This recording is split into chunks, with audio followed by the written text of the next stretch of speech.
Mga kababayan, hindi lang po extraordinary fund na 36 million ang hinahanap natin sa tatlong operatiba ng CPP, NPA, NDF. Hinahanap din natin saan napupunta. Ang 2 billion pesos travel expenses na ang may disposal nito ay ang Speaker of the House at hindi kailangang i-attach ang plane ticket.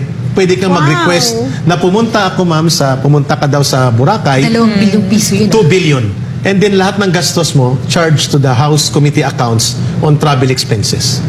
At 1.6 billion to 1.8 billion ang kanyang extraordinary funds sa Speaker of the House alone. Shocking. Napakalaking mga pundo ito, mga kababayan, at hindi po ito pagsira sa institusyon kundi pagpapatatag